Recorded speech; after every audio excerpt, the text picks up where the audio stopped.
네, 질의에 앞서서 잠깐 이 상황에 대한 의사진행하고 하겠습니다. 참으로 유감입니다. 이 안에서 새는 바가지 밖에서도 샌다 하는 말이 하나도 틀리지 않군요. 정말 우리 국가인권위원장님 유감입니다. 이 사태에 대해서는 위원장님의 책임도 크다고 봅니다.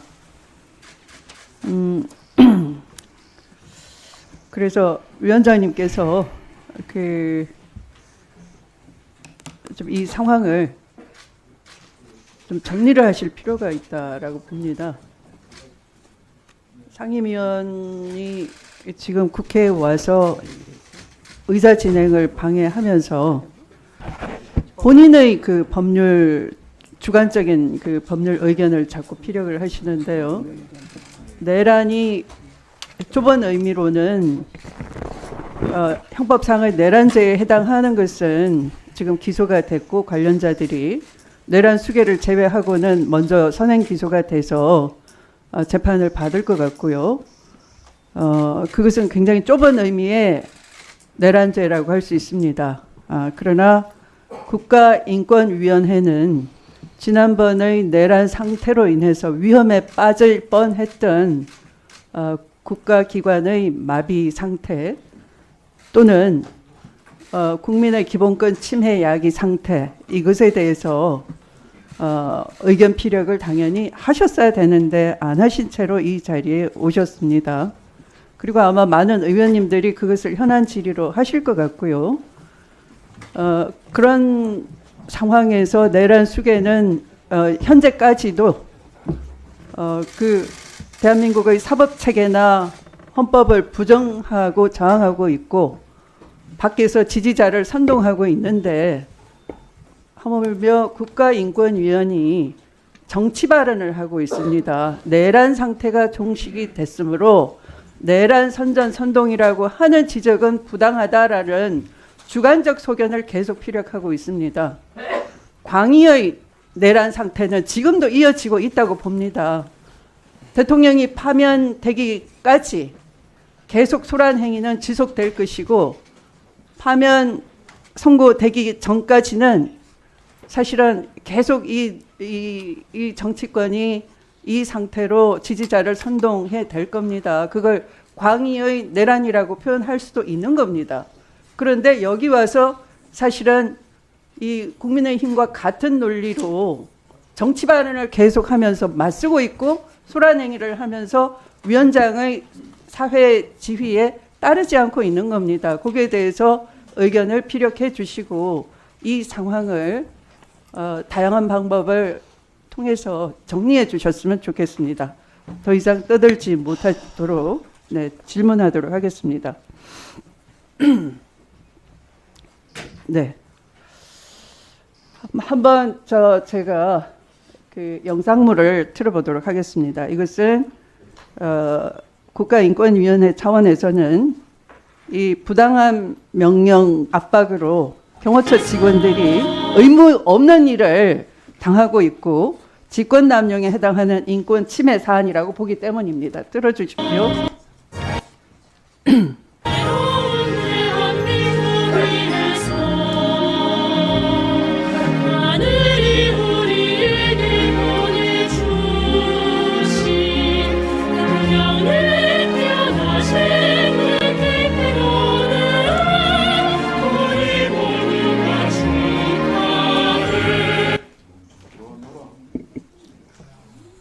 너무하지 않습니까?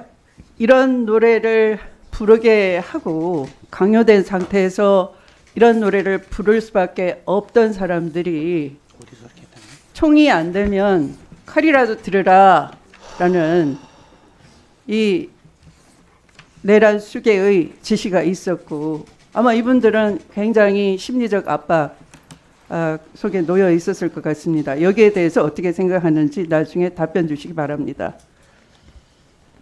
두 번째 질문하겠습니다. 포고령을 한번 보시기 바랍니다. 포고령 띄워주십시오. 포고령 저기 멀어서 이제 제가 읽어드리겠습니다. 포고령 제1호 국회와 지방의회, 정당의 활동과 정치적 결사, 집회, 시위 등 일체의 정치 활동을 금한다 이렇게 돼 있어요. 자, 이것에 대해서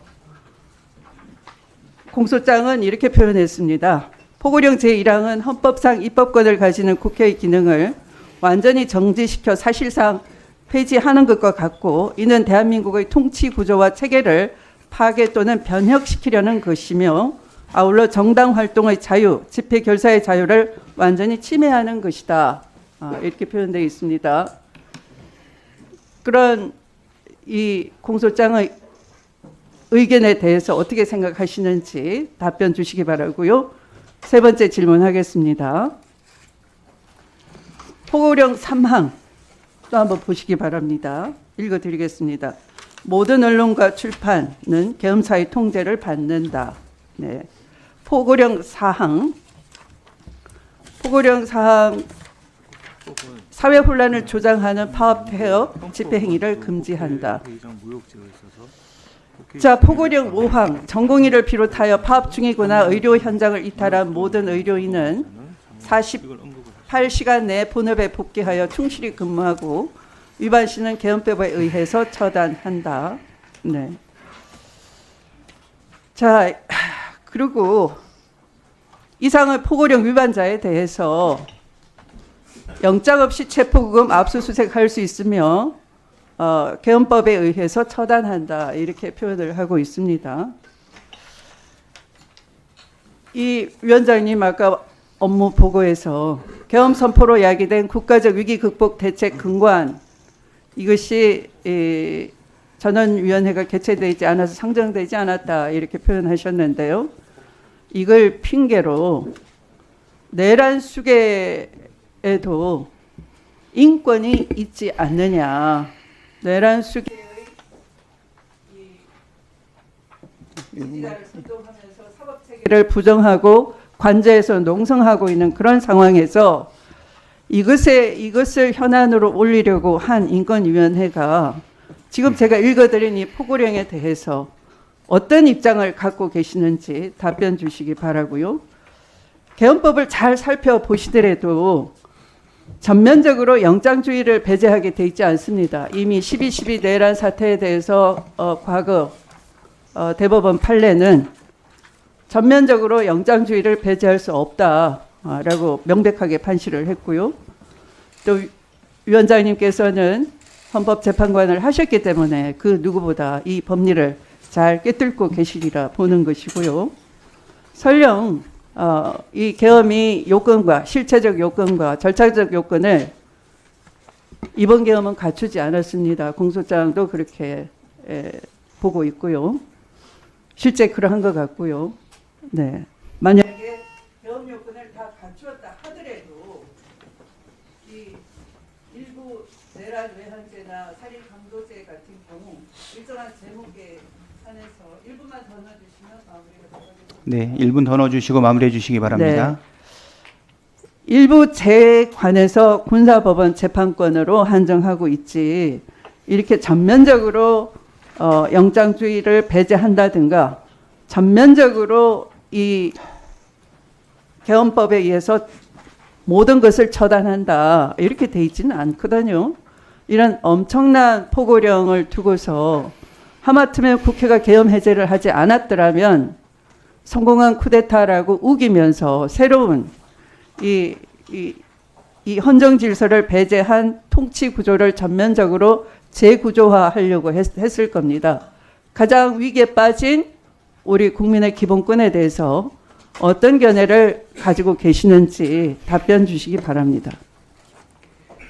네, 저희들도 이번 작년 12월 3일에 있었던 그 비상계엄에 대해서 엄중하게 보고 또 이것에 대해서 우리가 추가적인 인권 침해라든지 이런 것이 없도록 저희가 모니터링을 하고 있습니다.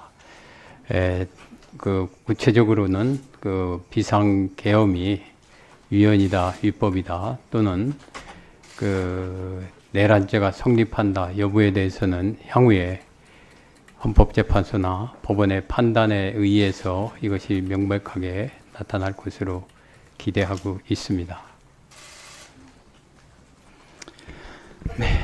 네, 수고하셨습니다. 네.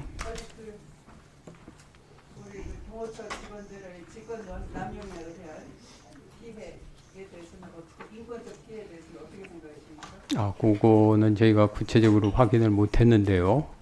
필요하면은 관련 자료를 보고 그에 필요한 대책을 하겠습니다. 조사해 주시기 바랍니다. 직권 조사 부탁드립니다. 그 직권 조사가 여기서 하는 게 가능할지 모르겠습니다. 하여튼 그 절차를 저희가 따져보겠습니다.